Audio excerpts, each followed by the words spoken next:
Media fact-checker. Daly Cherry-Evans' return to Manly-Warringah at Brookvale Oval and its emotional impact on both clubs.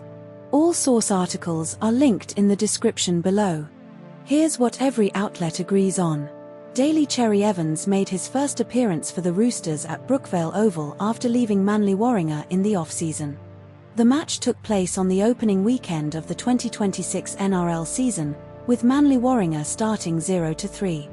All three of Manly's losses in the 2026 season occurred at Brookvale Oval. Cherry-Evans was booed by Manly fans during warm-ups, team introductions, and throughout the game. Cherry-Evans played a controlled, steady game for the Roosters, with no major errors or standout moments. But not all outlets told the same story.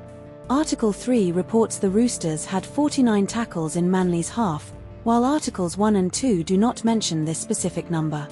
Article 3 describes the first 40 minutes as stunning with Manly leading 10-8, while Articles 1 and 2 do not provide this detailed live perspective.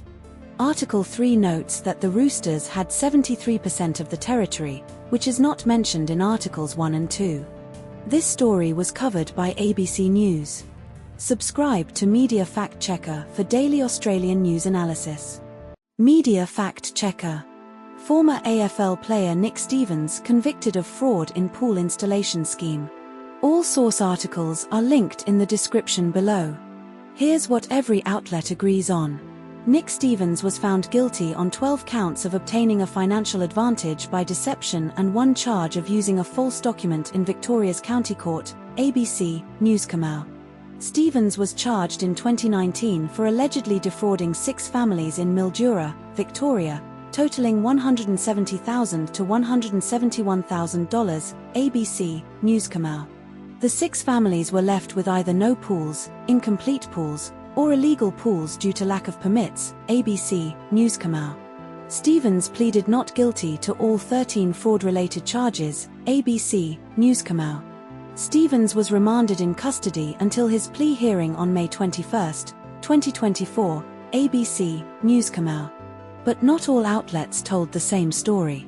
ABC states Stevens was found guilty on 12 counts of obtaining a financial advantage by deception and one charge of using a false document, while Newscomau initially reports he was charged with 13 counts of obtaining a financial advantage by deception and one charge of using a false document, ABC and Newscomau.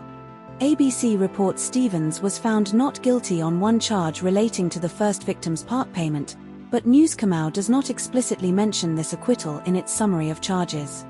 ABC reports Stevens' defense argued he tried to fix the pools for victims, while Newscomau reports Stevens' defense argued he believed permits were coming and he was operating under a continuing arrangement with Brian McDonnell.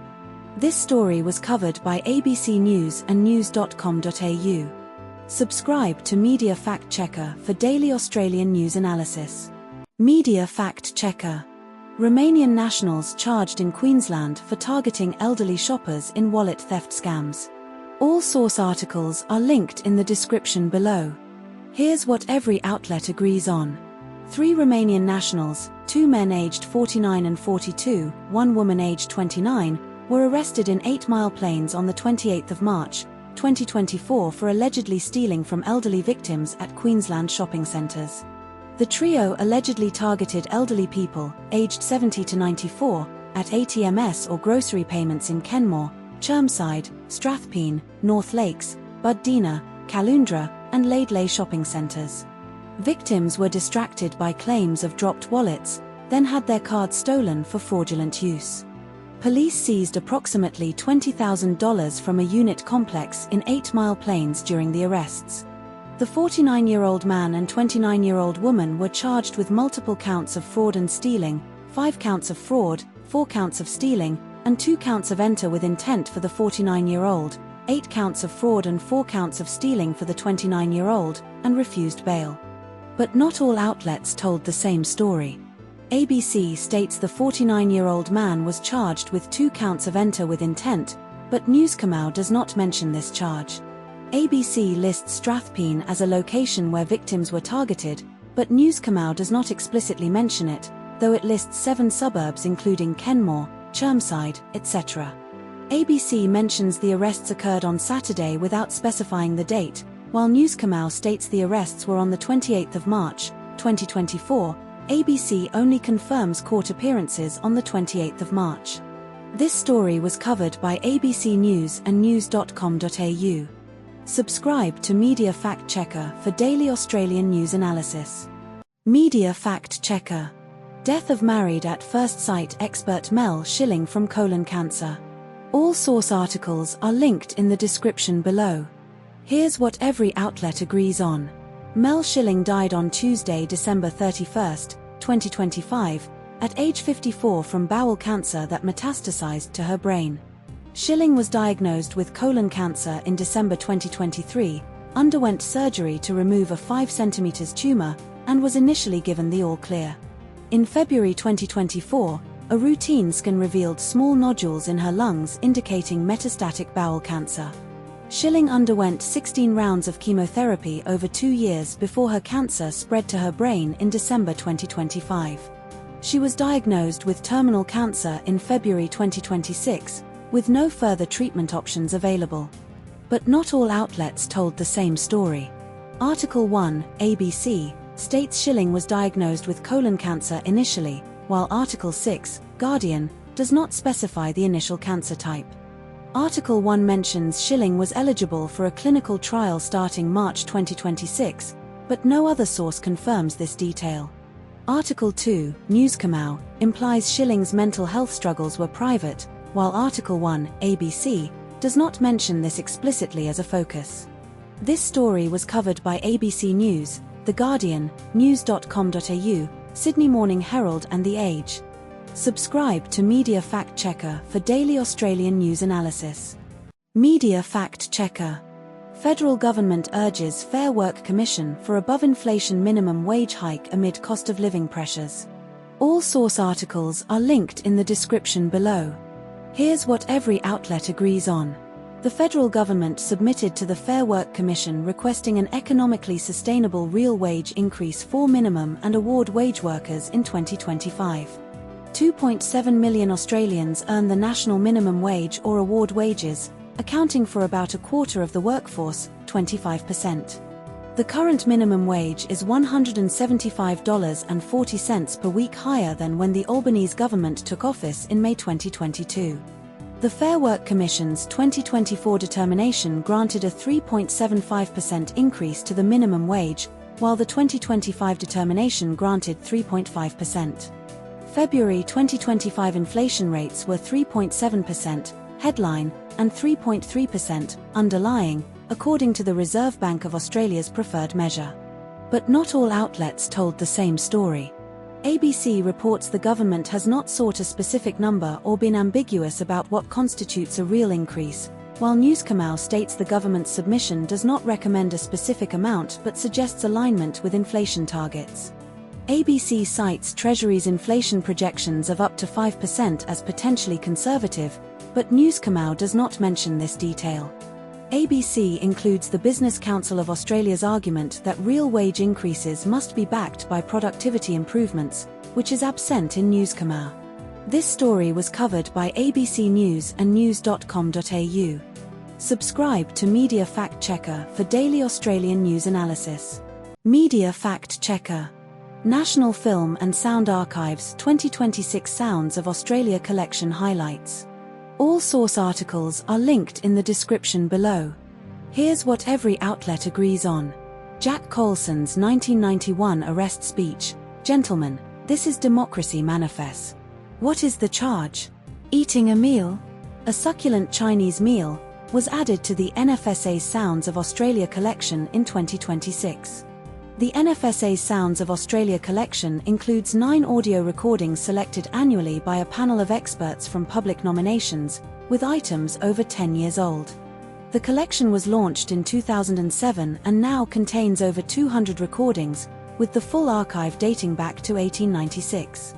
Joe Dolce's 1981 song Shut Up Your Face was added to the Sounds of Australia collection, peaking at number 1 in Australia for 8 weeks and in 11 other countries. The PB5 pedestrian crossing button sound was included in the collection, designed by Louis Chalice and sampled in Billie Eilish's 2019 song Bad Guy. But not all outlets told the same story.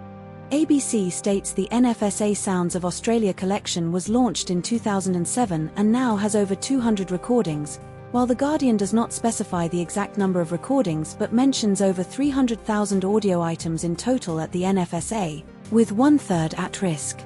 ABC describes the NFSA Sounds of Australia as including 9 pieces of audio added in 2026, while The Guardian does not explicitly state the number of additions for 2026 but lists the same 9 items.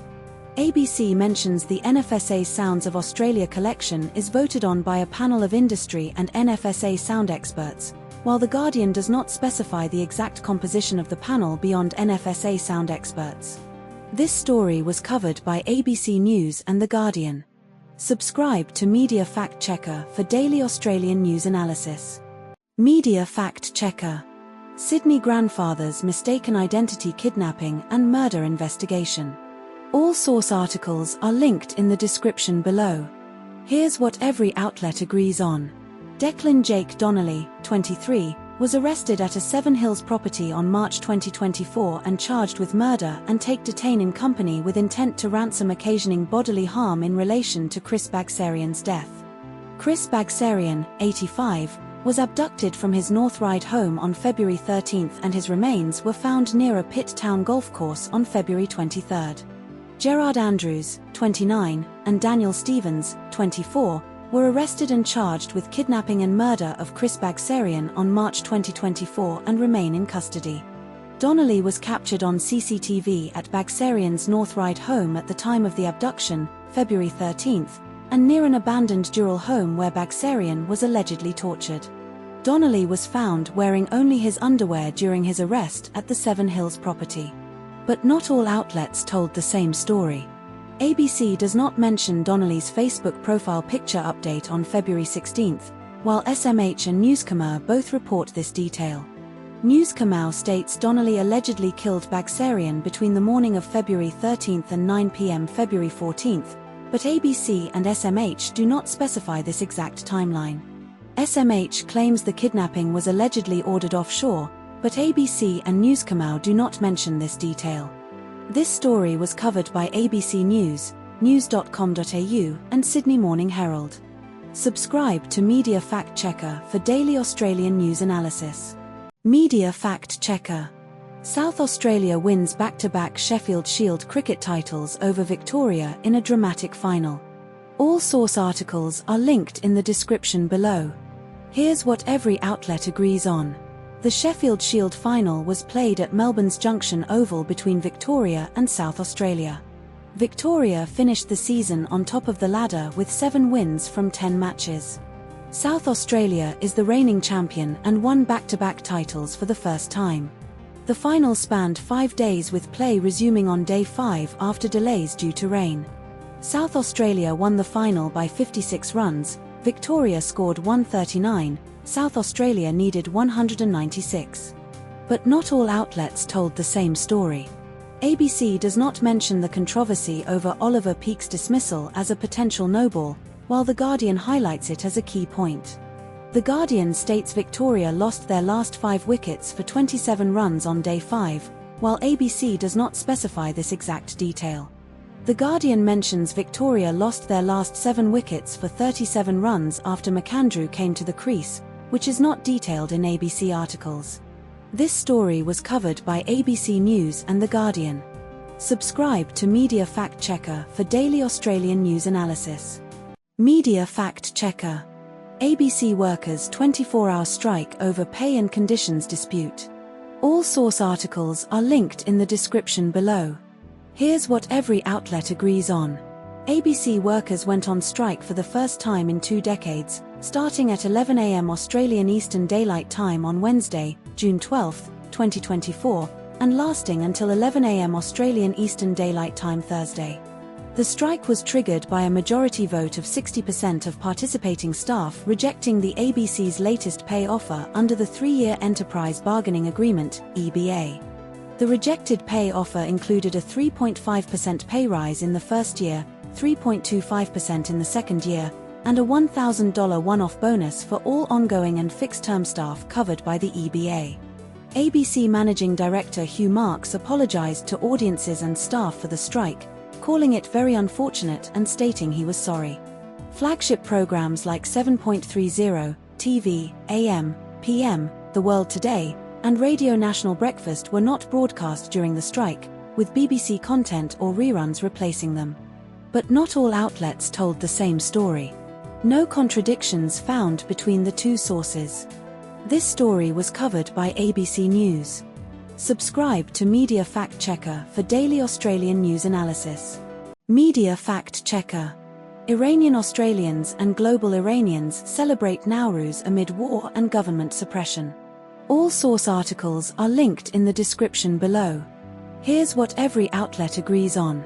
Nowruz began on March 21, 2024, marking the spring equinox in the Northern Hemisphere.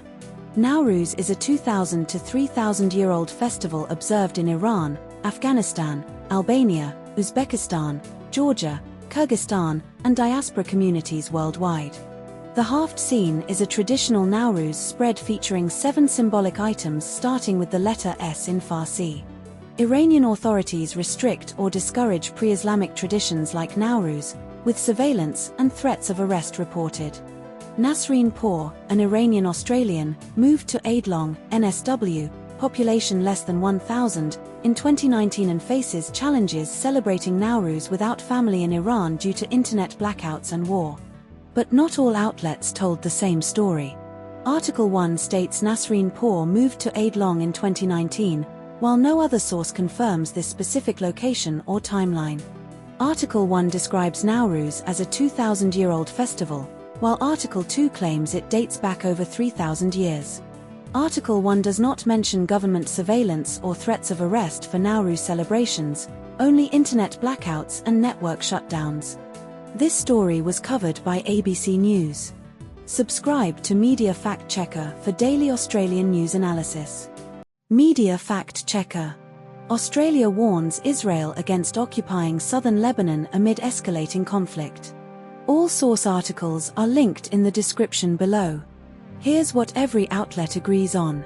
Foreign Minister Penny Wong warned Israel's Foreign Affairs Minister Gideon Saar that Australia opposes an occupation of southern Lebanon and supports Lebanon's sovereignty. Israel's Defense Minister Israel Katz announced plans to create a security zone between the Israeli border, Blue Line, and the Litani River in southern Lebanon. Over 1,000 Lebanese civilians have been killed since Israel's bombardment began, including more than 100 children and 40 medics, Lebanon's health ministry figures. More than 1 million Lebanese civilians have been displaced due to the conflict in Lebanon. Australia urged Australians in Lebanon to leave now if safe to do so, with around 15,000 Australians estimated to reside there. But not all outlets told the same story. ABC and The Guardian report that Lebanon's health ministry counts over 1,000 dead, including 120+ children and 40 medics, but Newscom Australia only states over 100 children killed without specifying total deaths.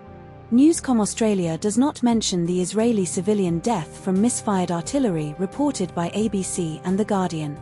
The Guardian reports Australia's mission to Ramallah has been closed for over 7 months, while Newscom Australia does not specify the duration of closure. This story was covered by ABC News, The Guardian, and news.com.au. Subscribe to Media Fact Checker for daily Australian news analysis.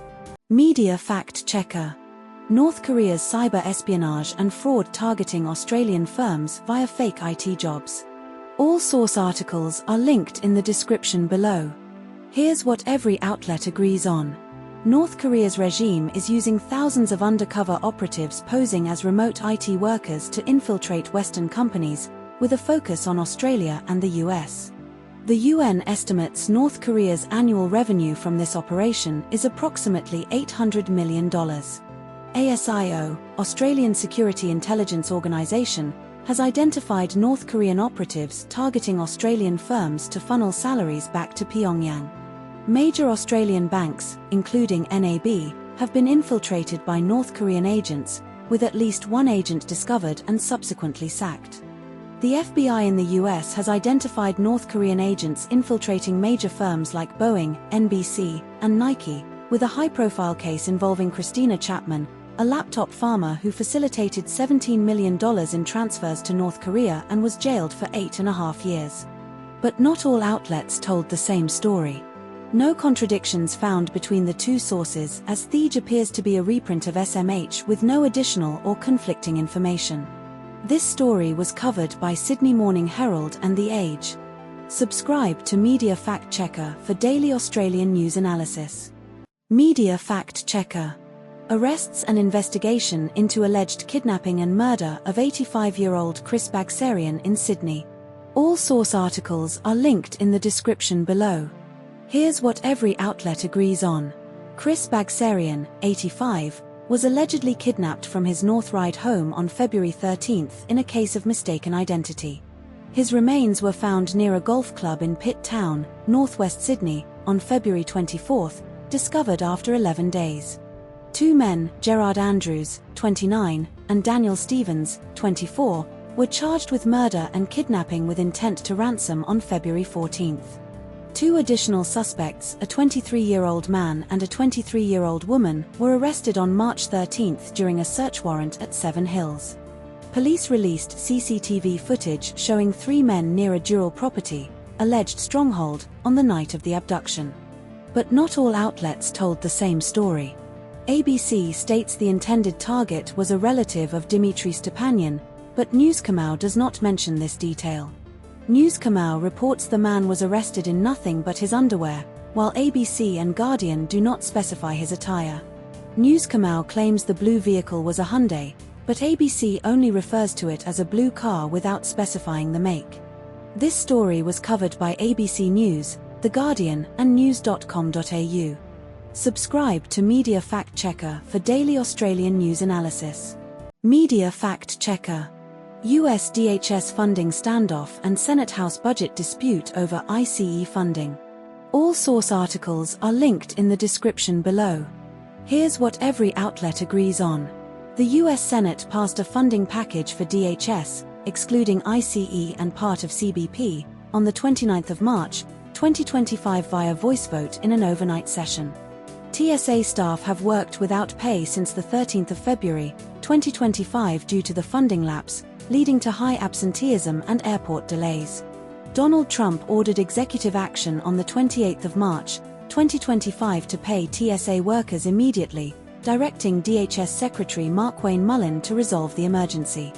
The House of Representatives rejected the Senate's bipartisan DHS funding deal on the 28th of March, 2025, passing its own full DHS funding bill, 213 to 203. Senate Democrats demanded reforms to ICE operations after the deaths of U.S. citizens Renee Good and Alex Pretty in Minneapolis in 2024. But not all outlets told the same story. Article 1 states Trump said on the 21st of March he would put ICE agents in airports until Democrats agreed to a DHS budget, but Article 2 does not mention this specific threat. Article 1 reports Trump's the 28th of March statement about not signing a DHS deal unless Congress passed the Save America Act, while Article 2 omits this condition entirely. Article 2 claims the Senate's bipartisan bill was passed unanimously, but Article 1 does not specify the vote count beyond a voice vote. This story was covered by The Guardian. Subscribe to Media Fact Checker for daily Australian news analysis. Media Fact Checker. Sydney private school teacher charged with grooming a 14-year-old girl and accessing child abuse material. All source articles are linked in the description below. Here's what every outlet agrees on. Benjamin David Collinge, 29, is a casual music teacher at Newington College in Sydney, allegedly groomed a 14-year-old girl via social media. Collinge was arrested at his Beecroft home on March 28, 2024, and charged with using a carriage service to groom a minor and access child abuse material. Police allege Collinge posed as a 17-year-old boy to contact the girl, who was using a social media app affected by Australia's under-16 ban. Collinge was remanded in custody until April 2, 2024, and refused bail at Burwood Local Court. Newington College terminated Collinge's employment after his arrest, with headmaster Michael Parker confirming no Newington students were involved. But not all outlets told the same story.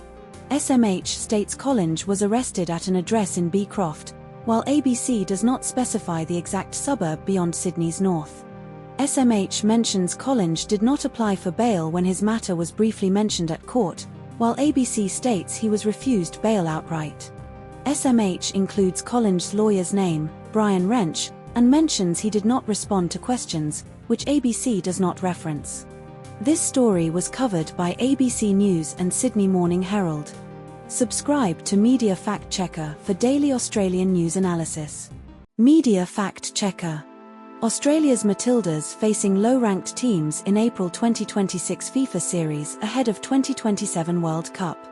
All source articles are linked in the description below. Here's what every outlet agrees on. The Matildas will play Malawi, ranked 153, in Nairobi on April 1, 2026, as part of the FIFA Series 2026. If victorious, Australia will face the winner of India, ranked 67, versus Kenya, ranked 134, in the next match. Australia is ranked 15th in the FIFA Women's Rankings, while Malawi, India, and Kenya are ranked 153, 67, and 134 respectively. Football Australia announced the April fixtures on April 1, 2026, just 17 days after the Matildas' 1-0 Asian Cup final loss to Japan. Coach Joe Montemurro stated the team needs more regular, top international competition ahead of the 2027 Women's World Cup. But not all outlets told the same story. The Guardian calls the April window a calamity and criticizes FA's decision-making, while ABC frames it as a necessary but limited opportunity. The Guardian suggests FA may have to call up fringe players like Kayla Morrison or Leah Davidson, but ABC does not mention this possibility. The Guardian implies the April games are unlikely to provide meaningful competitive value, while ABC states Malawi offers a worthwhile challenge. This story was covered by ABC News and The Guardian. Subscribe to Media Fact Checker for daily Australian news analysis. Media Fact Checker. Police standoff and fatal shooting of Desmond Freeman in rural Australia. All source articles are linked in the description below. Here's what every outlet agrees on. Desmond Freeman was on the run for over 200 days before being located near Walwa, a town with a population of 191, near the Murray River. Freeman was accused of serious historical sex offences and had killed Senior Constable Vadim de Wart-Hotot, 35, and Detective Leading Senior Constable Neil Thompson, 59, injuring a third officer at a rural property in Paupunka on August 26. Freeman made the prophetic statement to his wife Amolia, "I love you and will see you in heaven," shortly after the shootings. Police used a low-key operation with general duties officers as first responders, despite discussions about calling in the Critical Incident Response Team. The Special Operations Group, SOG, also known as the Sons of God, trained for sieges using 6 container-type constructions similar to Freeman's hideout. But not all outlets told the same story. No contradictions found between the two sources. This story was covered by Sydney Morning Herald and The Age. Subscribe to Media Fact Checker for daily Australian news analysis. Media Fact Checker. Donald Trump criticizes Australia and NATO allies over Iran war support. All source articles are linked in the description below. Here's what every outlet agrees on. Donald Trump publicly criticized Australia for its response to US requests for military support in securing the Strait of Hormuz during the Iran conflict, calling Australia not great and expressing surprise at its refusal to assist. Australia offered a joint statement to contribute to efforts protecting the Strait of Hormuz but did not send vessels or troops, instead sending a surveillance aircraft and missiles to the UAE for defensive support. Trump accused NATO allies, including the UK, of offering military support only after the war was over, dismissing UK Prime Minister Keir Starmer's offer of aircraft carriers as toys compared to US capabilities. Trump stated during a cabinet meeting that Iran was begging to make a deal and presented a 15-point ceasefire proposal, which Iran officials described as one-sided and unfair, but confirmed diplomacy had not ended. Defense Minister Richard Marles stated Australia had done what we have been asked to do and was responding to requests based on national interest, without directly addressing Trump's criticism. But not all outlets told the same story. ABC reports Trump claimed Iran offered 8 boats of oil as a gesture, But this claim is not mentioned in Newskamau or Guardian, and Iran has not confirmed it. Newskamau and Guardian both report Trump criticized Australia for not providing military support, but ABC provides additional context that Australia signed a joint statement offering contributions to Strait of Hormuz protection, which is not emphasized in the other sources. ABC states Trump threatened Iran with "we'll just keep blowing them away," while Newskamau and Guardian focus more on Trump's broader criticism of allies rather than direct threats to Iran. This story was covered by ABC News, The Guardian, and news.com.au. Subscribe to Media Fact Checker for daily Australian news analysis. Media Fact Checker. Nicolás Maduro's first court appearance in New York for narco-terrorism charges after US capture. All source articles are linked in the description below. Here's what every outlet agrees on. Nicolás Maduro and his wife Cilia Flores appeared in a Manhattan federal court on the 15th of February, 2023, or first court appearance since January 2023, for narco-terrorism and narcotics-related charges. Maduro and Flores were captured by U.S. Special Forces in a pre-dawn raid in Caracas, Venezuela on the 3rd of January, 2023. The raid reportedly resulted in the deaths of at least 100 people according to The Guardian and ABC.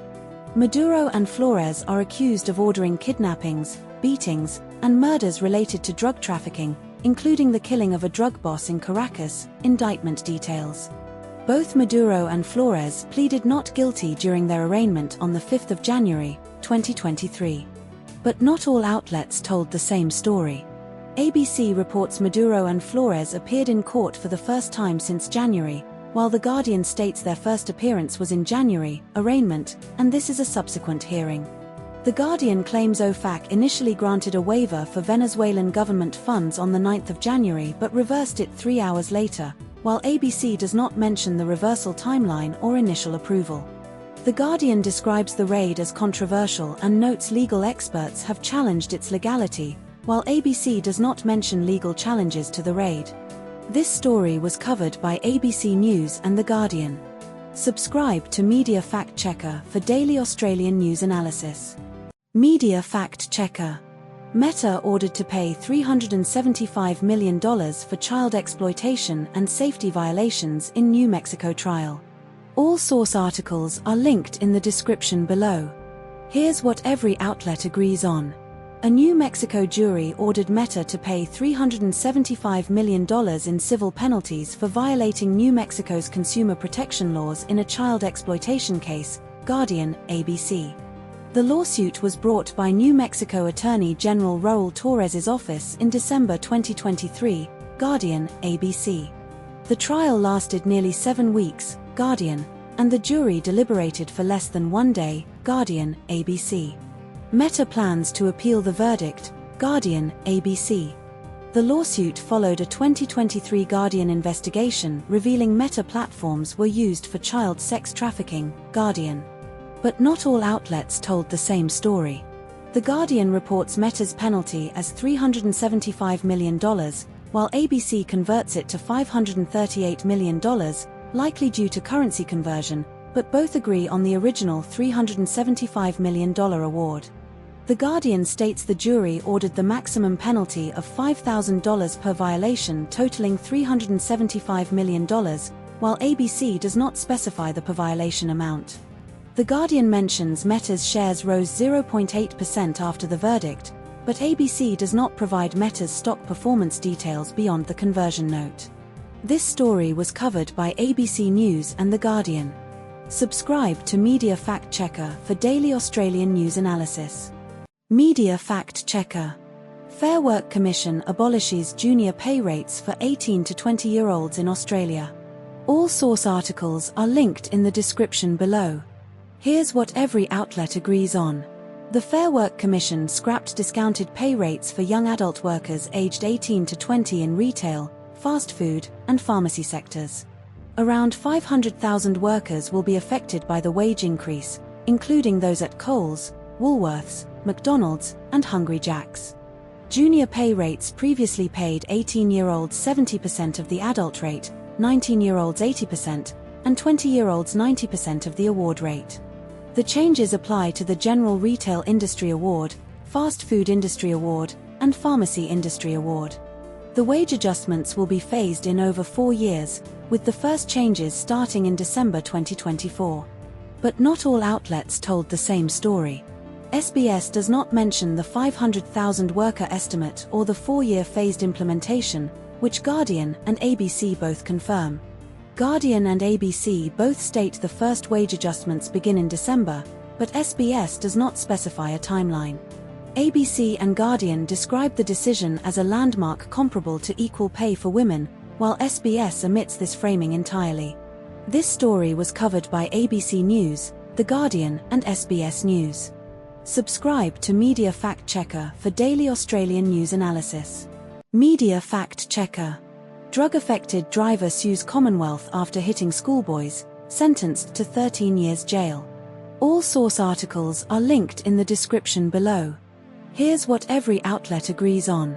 Taylor Hazel, 32, pleaded guilty to 2 counts of culpable driving causing grievous bodily harm, stealing a car, and unlawfully taking a child in March 2023 outside St Edmunds College in Canberra. Hazel was sentenced to 13 years and 2 months in prison with a non-parole period of 9 years by Act Supreme Court Judge John Burns on March 28, 2024. Hazel struck 2 schoolboys, aged 14 and 15, while driving erratically in a stolen green Commodore from a childcare centre in Sutton, New South Wales. An 8-year-old girl was still inside the stolen car when Hazel let her out before crashing near Manuka shops. Hazel was arrested by Australian Federal Police, AFP, officers after crashing outside St Christopher's Cathedral in Manuka. But not all outlets told the same story. No contradictions found between the 2 sources. This story was covered by ABC News. Subscribe to Media Fact Checker for daily Australian news analysis. Media Fact Checker. Man accused of bombing Invasion Day rally may plead insanity defence in WA court. All source articles are linked in the description below. Here's what every outlet agrees on.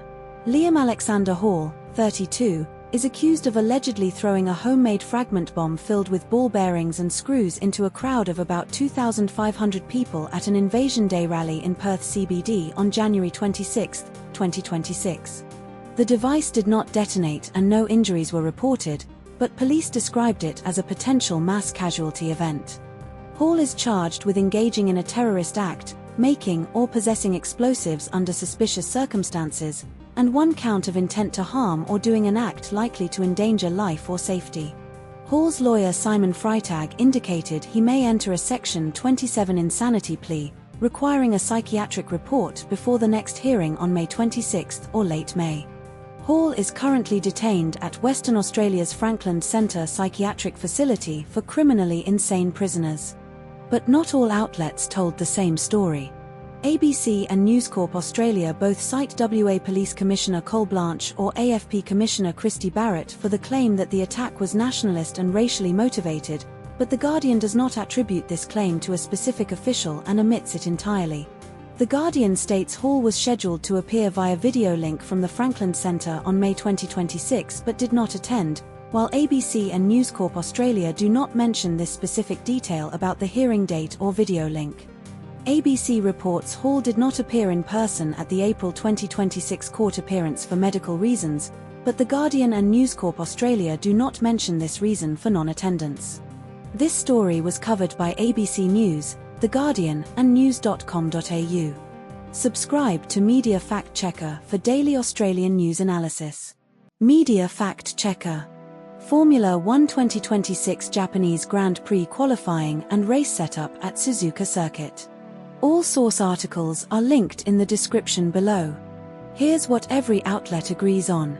Kimi Antonelli secured pole position, 1 minute and 28.778 seconds, for the Japanese Grand Prix ahead of teammate George Russell, 1 minute and 29.076 seconds, locking out the front row for Mercedes for the 3rd consecutive race. Oscar Piastri qualified 3rd, 1 minute and 29.132 seconds, for McLaren, ahead of Charles Leclerc, 4th, and Lando Norris, 5th. Max Verstappen failed to qualify for Q3 and started 11th, describing his Red Bull car as undrivable during qualifying. The Suzuka Circuit saw a Mercedes front-row lockout for the third race in a row: Australia, China, Japan. Antonelli converted his pole position into a win in the previous race, China, trailing Russell by 4 points in the championship, 4 points. But not all outlets told the same story. Guardian Article 1 states Verstappen was 1.548 seconds behind Antonelli in FP3, while Guardian Article 4 does not mention FP3 times but focuses on Q3 qualifying gaps. ABC Article 5 suggests Ferrari's Leclerc and Hamilton were a rocket off the line in 2026, but Guardian Article 4 does not emphasize this aspect of Ferrari's performance. Guardian Article 1 mentions Liam Lawson's time, 1:30.438s, as a potential Q3 contender, but this detail is not repeated in any other source.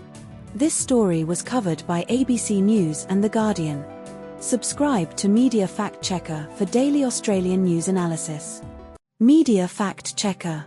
Australian government halving fuel excise amid fuel price crisis and supply shortages. All source articles are linked in the description below. Here's what every outlet agrees on. The Australian government will halve the fuel excise from 52.6 cents per litre to 26.3 cents per litre for 3 months, April 1st to June 30th, reducing the cost of fuel by 26.3 cents per litre. The heavy vehicle road user charge will be temporarily reduced to zero for 3 months, saving truck drivers approximately 32.4 cents per litre. The excise cut and road user charge reduction will cost taxpayers about $2.55 billion, with an additional $53 million lost from deferring the scheduled increase in the heavy vehicle road user charge. Australia has secured all expected fuel shipments through May, with 9 additional ships arriving in May to replace cancelled cargoes. 6 out of 81 were cancelled in April. The National Fuel Security Plan consists of 4 stages: plan and prepare, keeping Australia moving, taking targeted action, and protecting critical services. Australia is currently at the 2nd stage, keeping Australia moving. But not all outlets told the same story. The Guardian, Article 13, and ABC, Article 6, both warn the excise cut could increase inflation and pressure the RBA to hike rates, but the government frames it as targeted and responsible cost of living relief. Chalmers, Article 1. The ABC, Article 7, reports opposition leader Angus Taylor claimed credit for the excise cut, stating the coalition led, and the government followed, while the government and other sources emphasize the decision was made at National Cabinet after state pressure. The Guardian, Article 14, states that remote areas may see price reductions take a week or 2, while NSW Premier Chris Minns claimed the reduction would be passed on immediately to consumers on Wednesday. Article 14. This story was covered by ABC News, The Guardian, news.com.au, and SBS News. Subscribe to Media Fact Checker for daily Australian news analysis. Media Fact Checker. TT Line introduces 15% fuel surcharge on Spirit of Tasmania ferries due to rising fuel costs. All source articles are linked in the description below. Here's what every outlet agrees on. TT Line introduced a 15% fuel surcharge on new Spirit of Tasmania ferry tickets effective immediately, both sources. Fuel prices for TT Line increased by 80%, both sources. TT Line projects $50 million in losses due to rising fuel costs, both sources. The surcharge applies only to new ticket purchases, not existing bookings, both sources. Ken Konofsky is the chairman of TT Line, both sources. But not all outlets told the same story. News Kamau specifies the surcharge for a porthole cabin with a high vehicle costs $147, but ABC does not provide this exact breakdown. ABC highlights TT Line's insolvency declaration by Tasmania's Auditor General last year, while News Kamau does not mention this. News Kamau states the surcharge is temporary but also flags it could remain even after fuel prices drop, while ABC emphasizes the temporary nature more explicitly. This story was covered by ABC News and news.com.au. Subscribe to Media Fact Checker for daily Australian news analysis. Media Fact Checker. Australia's record-breaking ODI win over West Indies in Women's Cricket Series. All source articles are linked in the description below. Here's what every outlet agrees on. Australia won the first ODI against West Indies by 103 runs in St Kitts on Saturday, AEDT. Australia scored 341 runs from 49.5 overs, setting a record women's ODI total in the Caribbean. West Indies were all out for 238 runs in 50 overs. Phoebe Litchfield top-scored for Australia with 77 runs. Stephanie Taylor scored her first ODI century since 2021 with 105 not out from 129 balls. But not all outlets told the same story. ABC does not mention the specific details of Georgia Voll's 75-run opening stand with Phoebe Litchfield, which The Guardian highlights. The Guardian mentions Nicola Carey climbing up the batting order and contributing 49 runs, but ABC does not mention this detail. The Guardian specifies Sophie Molyneux promoted herself to number 4 in her first ODI, while ABC does not mention this promotion explicitly. This story was covered by ABC News and The Guardian. Subscribe to Media Fact Checker for daily Australian news analysis. Media Fact Checker. RBA bans credit-debit card surcharges and caps interchange fees in Australia. All source articles are linked in the description below. Here's what every outlet agrees on. The RBA will ban surcharges on credit and debit card payments from October 1, 2026, covering MasterCard, Visa, and EFTPOS cards, not American Express. The ban is expected to save consumers $1.6 billion annually in surcharge fees, according to the RBA and multiple sources. The RBA will lower interchange fee caps from 0.8% to 0.3% for domestic consumer credit cards and from 0.2% to 0.16% for debit cards. Businesses will save approximately $910 million per year due to reduced interchange fees, per the RBA's estimates. About 16% of businesses currently surcharge card payments, with roughly one-third of hospitality businesses applying surcharges. But not all outlets told the same story. The Guardian's afternoon update, Article 2, briefly covered the surcharge ban but did not include key details like interchange fee caps or RBA's rationale, unlike other sources. The Guardian, Article 6, stated shelf or menu prices would likely have to increase by a one-off 0.1%, but this figure was not mentioned in other sources. The Independent Payments Forum, Brad Kelly, claimed all Australians would be affected by price increases, while the RBA stated only businesses would adjust prices to cover costs. This story was covered by ABC News, The Guardian, news.com.au, Sydney Morning Herald and The Age. Subscribe to Media Fact Checker for daily Australian news analysis. Media Fact Checker. Australia's inflation and RBA rate hikes amid Iran war oil price shock. All source articles are linked in the description below. Here's what every outlet agrees on. Australia's February 2026 annual inflation rate was 3.7%, down slightly from 3.8% in January, with underlying inflation steady at 3.3%, Guardian, news.com.au, ABC. The Reserve Bank of Australia, RBA, raised interest rates in March 2026, with markets anticipating at least 2 more hikes in 2026, Guardian, news.com.au. Unleaded petrol prices in Sydney jumped from 166.0 c-litre in early February to 248.7 c-litre by mid-March, a 29% increase since the Iran war began, Guardian. The US-Israel airstrikes on Iran on February 28, 2026, disrupted oil flows through the Strait of Hormuz, raising global crude prices to $103 per barrel, 148 Australian dollars, news.com.au, ABC. Treasurer Jim Chalmers warned inflation could exceed 5% due to the Iran war, citing Treasury modelling of prolonged conflict impacts, news.com.au, ABC. But not all outlets told the same story.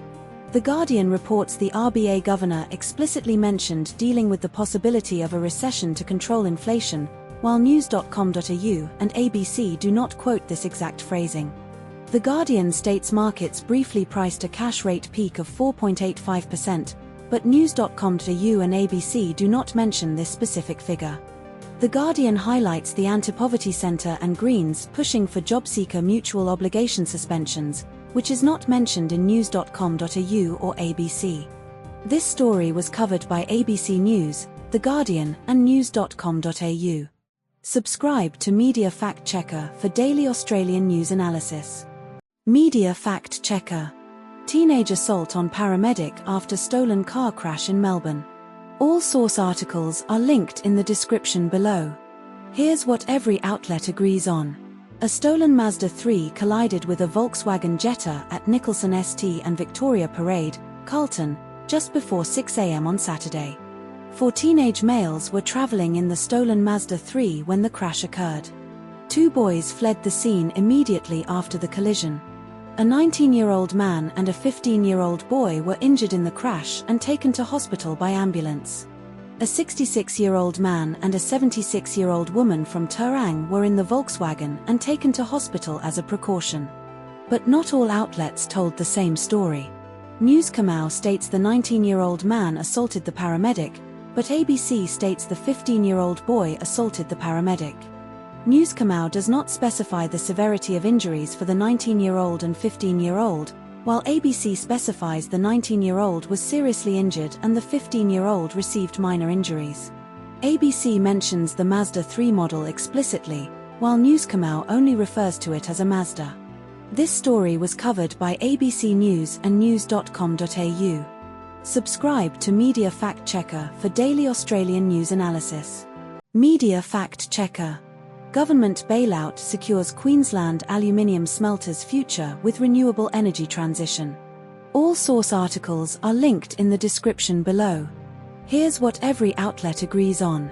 Rio Tinto's Boyne Island aluminium smelter in central Queensland is Australia's largest aluminium smelter. The federal and Queensland state governments have committed $1 billion each to a $2 billion bailout package for the smelter. The deal aims to keep the Boyne smelter operational until at least 2040 while transitioning to renewable energy. The partnership will create or secure 3,000 jobs, 1,000 direct and 2,000 indirect, in Gladstone and central Queensland. Rio Tinto CEO Jerome Pécresse stated the investment will position Boyne as one of the world's first aluminium smelters underpinned by solar and wind power. But not all outlets told the same story. No contradictions found between the two sources. This story was covered by ABC News and news.com.au. Subscribe to Media Fact Checker for daily Australian news analysis. Media Fact Checker. Australian fuel crisis impacts from Middle East conflict and global oil disruption. All source articles are linked in the description below. Here's what every outlet agrees on.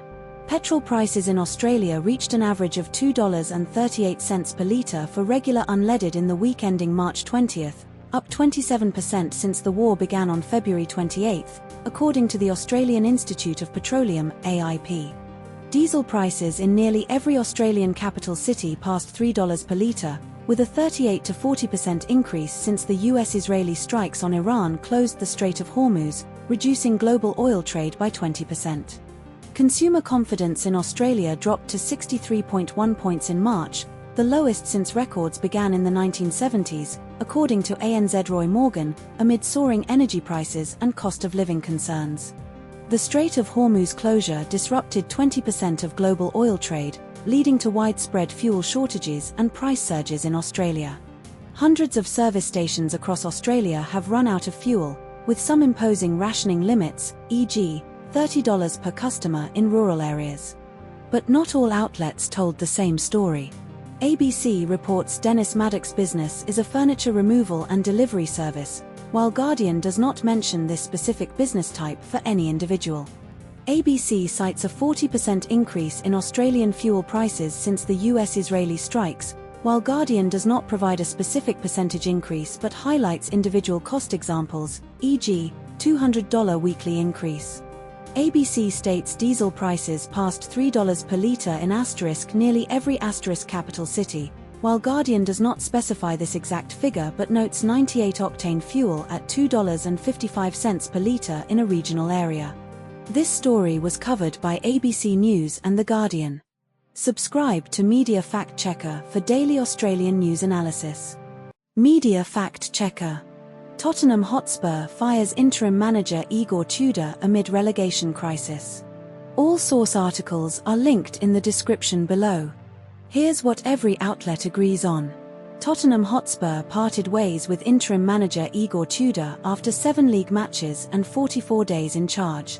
Tudor was hired on February 14, 2024, with a contract until the end of the season.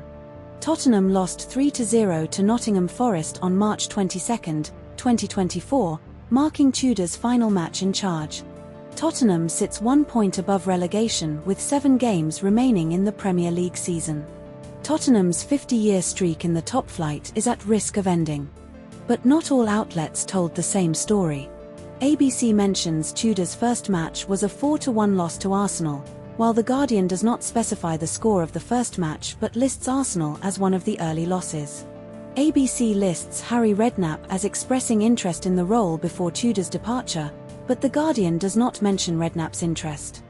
ABC states Tudor's final match was a 3-0 home loss to Nottingham Forest ahead of the international break, while The Guardian does not specify the timing relative to the break. This story was covered by ABC News and The Guardian. Subscribe to Media Fact Checker for daily Australian news analysis. Media Fact Checker. Australian politician Andrew Hastie criticises US-Iran war strategy and economic fallout impacts on Australia. All source articles are linked in the description below.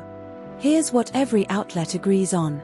Andrew Hastie is a senior Liberal frontbencher and Shadow Minister for Industry and Sovereign Capability.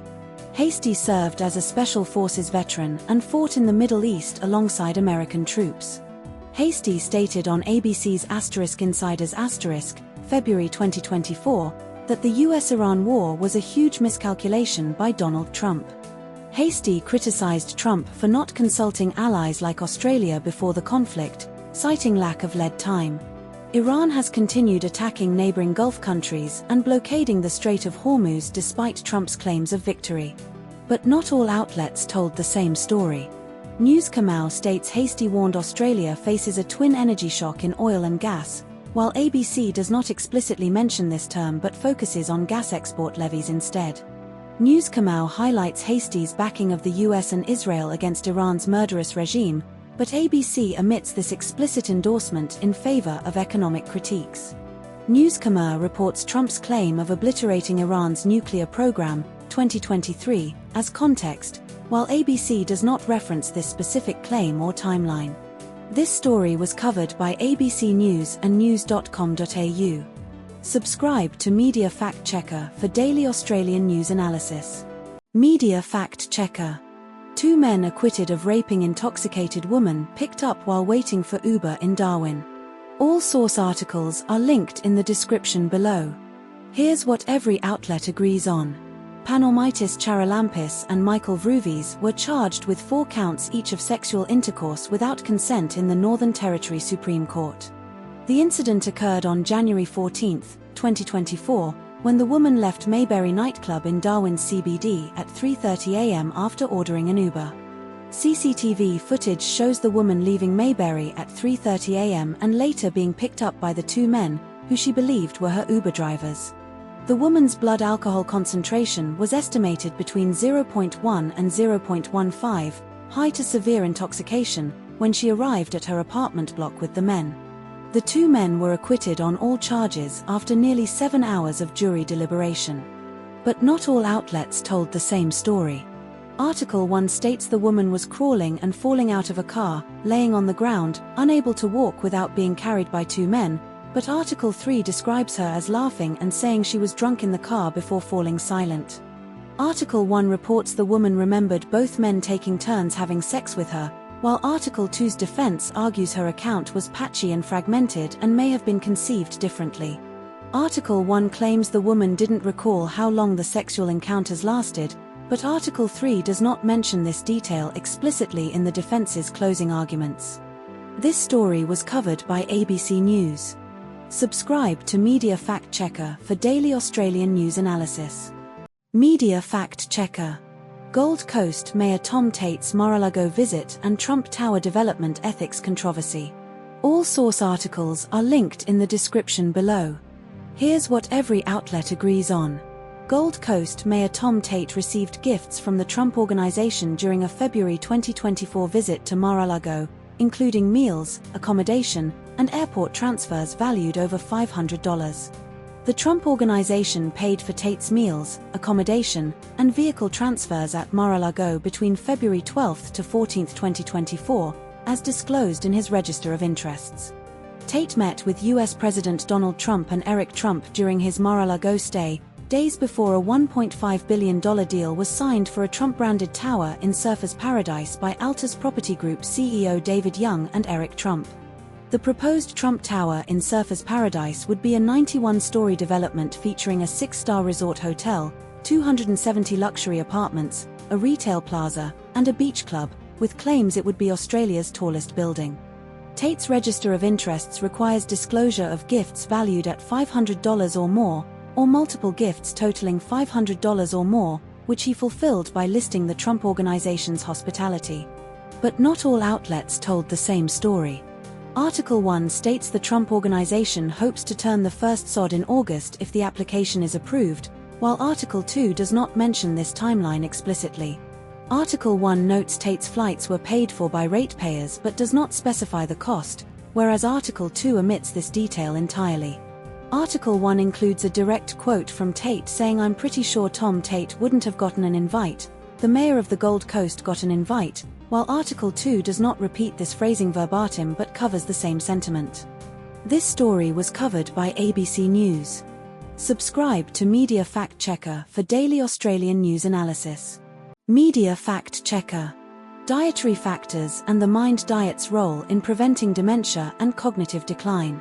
All source articles are linked in the description below.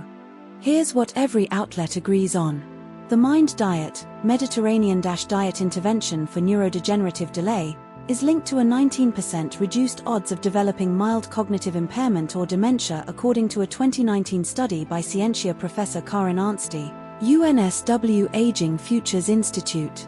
People adhering most strongly to the Mind Diet kept up to 20% more grey matter over 12 years, corresponding to a 2.5-year delay in brain aging, per a study analysing brain scans, cited in SMH and THEAGE. The Lancet Commission's 2024 updated list of 14 modifiable risk factors for dementia includes high LDL cholesterol, 7% influence, and untreated vision loss, 2%, with other factors like hearing loss, 7%, depression, 3%, and low social contact, 5%. The Mind Diet emphasizes leafy greens, nuts, berries, olive oil, poultry, fish, and limits red meat, butter, cheese, fried foods, and sweets, described in ABC and SMH. The APOE4 gene variant, present in about 1 in 4 people, increases dementia risk and was linked to slower cognitive decline with higher unprocessed meat intake in a study, SMH and THEAGE. But not all outlets told the same story. SMH and THEAGE report that the APOE4 gene variant benefits from higher unprocessed meat intake for brain health, but ABC does not mention this genetic exception in its coverage. ABC notes that whole grains showed a weak association with brain health in the Framingham study, while SMH and THEAGE do not discuss this discrepancy. SMH and THEAGE cite a 2019 UNSW study showing 19% reduced odds of dementia with Mind Diet adherence, but ABC does not reference this specific percentage or study. This story was covered by ABC News, Sydney Morning Herald and The Age. Subscribe to Media Fact Checker for daily Australian news analysis. Media Fact Checker. Air Canada CEO's English-only condolence video sparks bilingualism controversy after fatal runway crash. All source articles are linked in the description below. Here's what every outlet agrees on.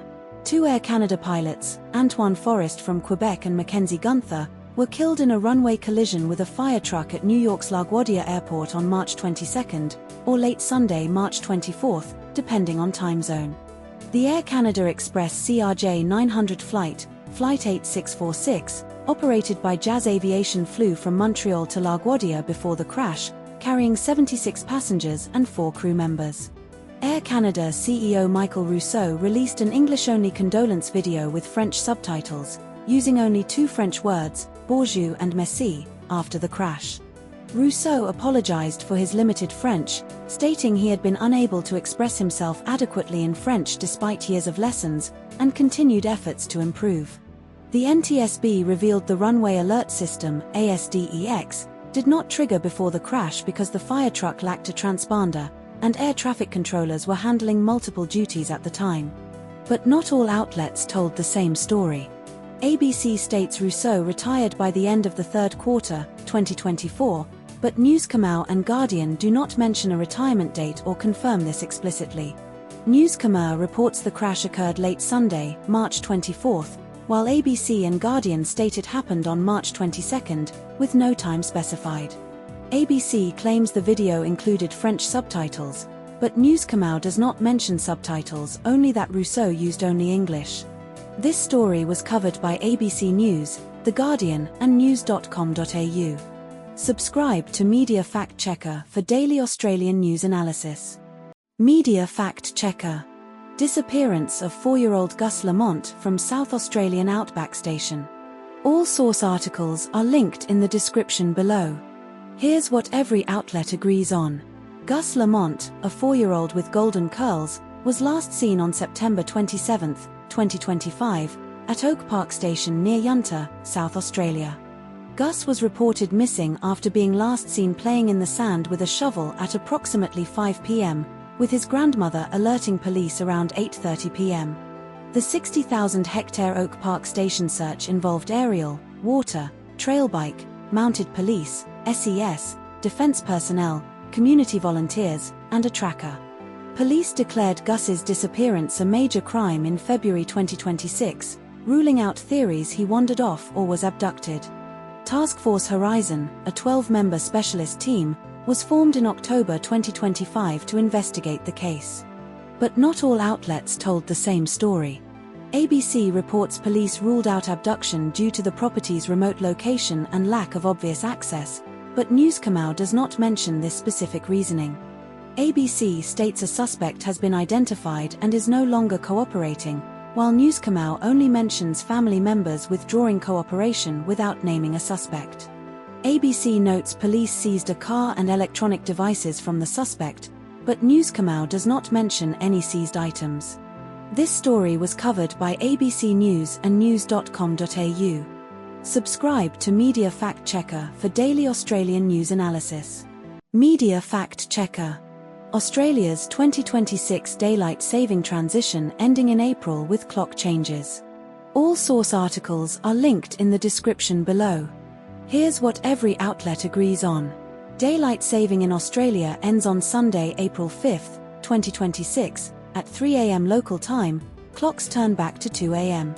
States and territories observing daylight saving include New South Wales, Victoria, South Australia, Tasmania, the Australian Capital Territory, and Norfolk Island. Queensland, Western Australia, the Northern Territory, Christmas Island, and the Cocos, Keeling, Islands do not observe daylight saving. Daylight saving in Australia begins again on Sunday, October 4, 2026. The end of daylight saving occurs on the first Sunday of April annually. But not all outlets told the same story. ABC mentions daylight saving in the US ends on the first Sunday of November, but The Guardian does not provide this detail. News Khmer states Queensland and Western Australia have repeatedly rejected daylight saving in referendums, but ABC does not mention this context. This story was covered by ABC News, The Guardian, and news.com.au. Subscribe to Media Fact Checker for daily Australian news analysis. Media Fact Checker. Legal battle between Kyle Sandilands, Jackie Henderson, and ARN Media over contract terminations. All source articles are linked in the description below. Here's what every outlet agrees on. Kyle Sandilands and Jackie Henderson were co-hosts of the Kyle and Jackie O Show on Kiss 1065 Sydney, owned by ARN Media's subsidiary CBC. Sandilands and Henderson had a 10-year contract, 2023 to 2034, worth $100 million combined, $10 million per year each. ARN terminated Sandilands' contract on March 3, 2024, after an on-air argument with Henderson on February 20, 2024, citing serious misconduct and a failure to remedy the situation within 14 days. Sandilands filed a wrongful termination claim in federal court on March 20, seeking reinstatement and unpaid wages, $85 million remaining. Henderson filed a separate $82.25 million wrongful termination claim against ARN on March 23, alleging adverse action for raising psychosocial health and safety complaints about Sandilands. But not all outlets told the same story. The Guardian and ABC both report ARN terminated Henderson's contract first due to her inability to work with Sandilands, but The Guardian specifies her complaint letter was dated February 20, 2026, future date, while ABC and others confirm the incident was February 20, 2024. ABC states Sandilands has not spoken to Henderson since his suspension, but Sandilands himself told reporters, per the Age SMH, that she understands and they've had blow-ups before, implying contact. The Guardian claims ARN's ASX filing stated Henderson's termination was linked to her exercise of workplace rights under the Fair Work Act, but ABC and SMH do not mention this specific legal angle. This story was covered by ABC News, The Guardian, Sydney Morning Herald and The Age. Subscribe to Media Fact Checker for daily Australian news analysis. Media Fact Checker. Japanese bulk carrier Iron Maiden escapes Strait of Hormuz blockade during Middle East conflict. All source articles are linked in the description below. Here's what every outlet agrees on. The Japanese-owned bulk carrier named Iron Maiden escaped through Iran's blockade of the Strait of Hormuz on March 4 to 5, 2024, becoming the first known vessel to do so during the conflict. Iron Maiden was docked in Dubai's Jebel Ali commercial port when the war began on February 28, 2024, and departed on March 2 before attempting the Strait of Hormuz passage. The ship broadcast China owner from its transponder while transiting the Strait of Hormuz, cutting its tracking signal as it passed through.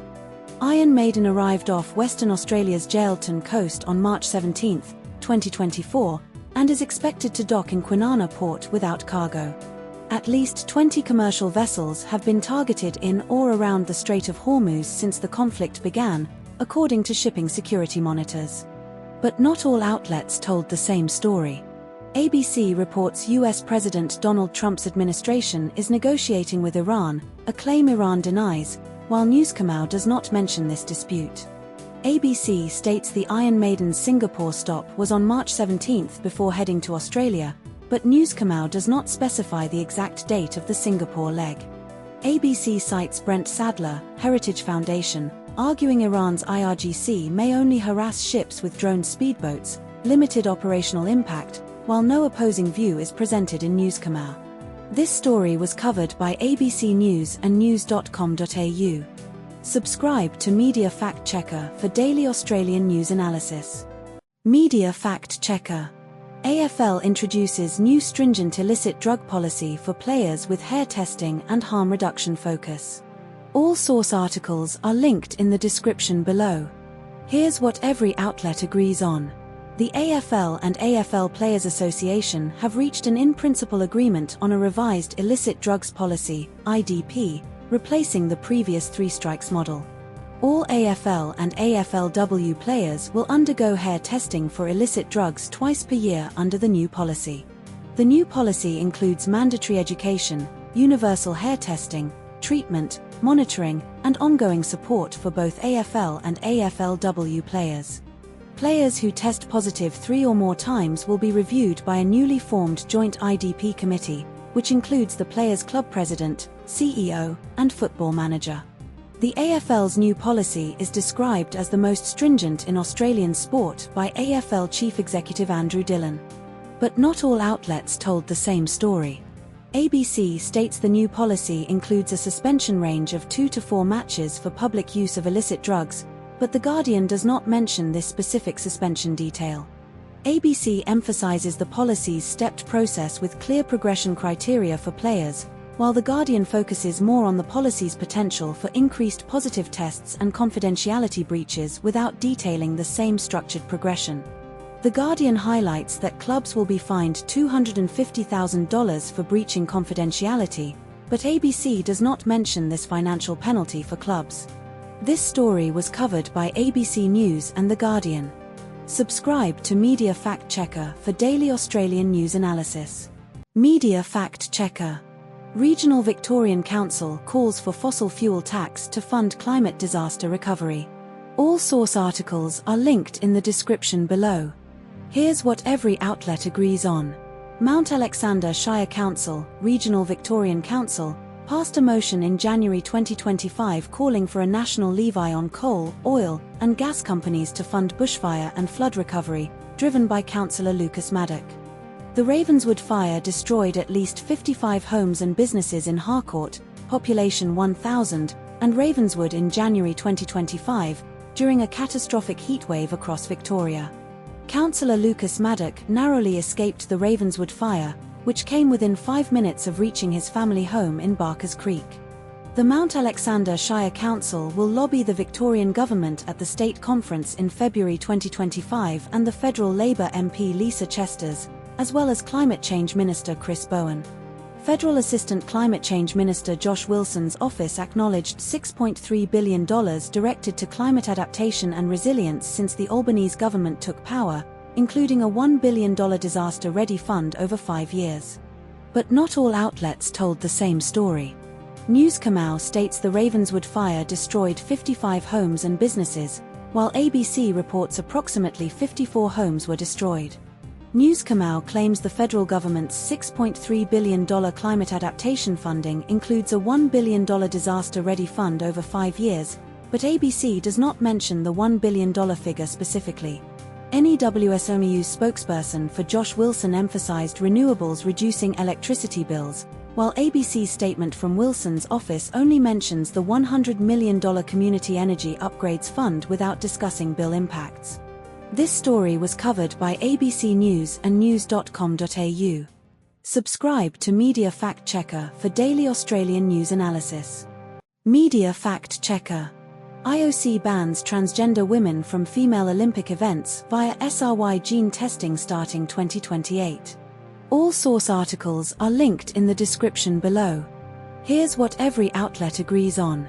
The IOC announced a ban on transgender women competing in female Olympic events starting the 2028 Los Angeles Games, effective immediately for future Olympics.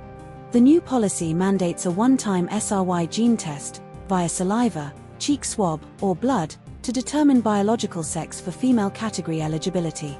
IOC President Kirsty Coventry stated the decision is based on scientific evidence showing males retain a performance advantage, 10 to 12% in running swimming, 20% plus in throwing jumping, greater than 100% in explosive power events, even after testosterone suppression. New Zealand's Laurel Hubbard was the first openly transgender athlete to compete at the Olympics, Tokyo 2021, in a different gender category to her birth sex. The IOC's 2021 framework on fairness, inclusion, and non-discrimination was reversed by Kirsty Coventry's leadership, scrapping prior guidance allowing transgender women to compete. But not all outlets told the same story. The IOC claims the SRY gene test is unintrusive and highly accurate, but medical experts like Dr. Ada Chung and Professor Paula Gerber call it unreliable and reductive. The Guardian reports the IOC's policy was influenced by US President Donald Trump's anti-trans policies, while ABC and the IOC explicitly state Kirsty Coventry prioritized the issue independently of Trump's actions. The Guardian notes the IOC's 2021 framework was scrapped with no public consultation, whereas ABC and the IOC frame it as a U-turn based on new scientific evidence and athlete surveys. This story was covered by ABC News and The Guardian. Subscribe to Media Fact Checker for daily Australian news analysis.